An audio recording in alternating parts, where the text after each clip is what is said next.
tonight at 6 Eastern, only on the CBN News Channel. 1 in 8 Christians around the world experience persecution. That's about 260 million people, and that persecution is growing. In its 2020 World Watch List report, Open Doors says persecution increased 6% last year, and nearly 3,000 Christians were killed for their faith in 2019. On this week's episode of The Global Lane, Open Doors USA President David Curry explains why China had the biggest jump up the list.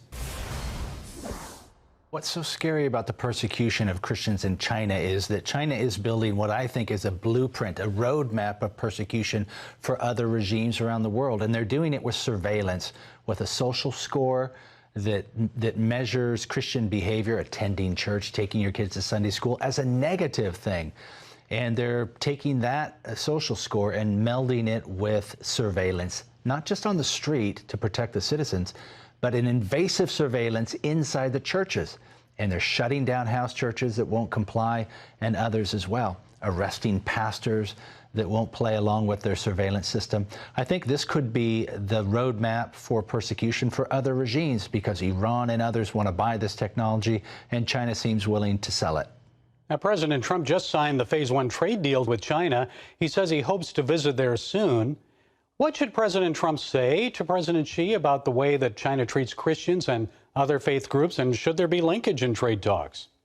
Well, I certainly believe this needs to be a point of discussion. Progress on the economic front, these kinds of trade deals can be a very positive thing, obviously. But Phase 2 and other phases of any trade deal need to understand that you cannot deal with a country like China unless you have some assurance that human rights and the rule of law are significant to them in the same way that they're significant to us. Doing business with people, doing business with partner or friend countries, we can't allow them to violate human rights, this first right of freedom of conscience, to decide for yourself what you believe and to practice your faith in your own way.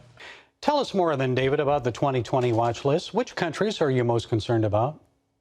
Well, obviously, North Korea is a country of great concern. Number 1 for 18 years in a row, total control of the government. We need to have some more transparency from them in these nuclear talks about how their human rights system tends to, is going to improve. Some maybe availability of the Red Cross and others in the State Department to visit the labor camps. There are 60,000 Christians in labor camps for owning a Bible, and many of them die there. We need to get some insight on that before we, move on to other discussions. That's a point of interest. Iran, of course, everybody's thinking about it. There's a story of Christians in Iran. It's number 9 on this year's World Watch List. So many Christians, a strong house church movement, but they're under tremendous pressure. Iran and the regime there is trying to crush Christianity, and we need to let our voice be heard that we know our family members there, brothers and sisters in Christ, are suffering, and we care, and we're praying for them. And at number 2 and 3 and 4, Afghanistan, Somalia, Libya, all Muslim countries where it is life-threatening, like North Korea, to be a Christian. Tell us about those countries. Well, you can't look at the World Watch List without understanding the trend of Islamic extremism. You have failed states, essentially Somalia and Libya, where these tribal factions and extremist groups are able to do what they want to do. If you're in Somalia and you're suspected of being a Christian, let alone actually being a Christian, you will be executed in short order. You're not given a trial, nothing like that. So these are very dangerous places.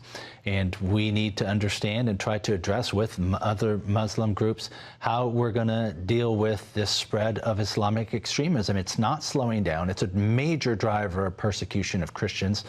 And until that's addressed from the moderate Muslim community and others in free governments, it's going to continue to build. Nigeria, Pakistan. Those are also Muslim countries. Yeah. Tell us about that. Absolutely. Well, Nigeria is one to watch because it mimics ISIS in many ways. You have Boko Haram, which is a partner with Al-Qaeda and ISIS, and they don't recognize borders. They want to set up a caliphate in Cameroon, Chad, Niger, and now in Burkina Faso. So they're looking to spread out from northern Nigeria. I think this is going to be one of those areas that could very easily tip into chaos because you have weak governments that are not protecting these soft targets of churches.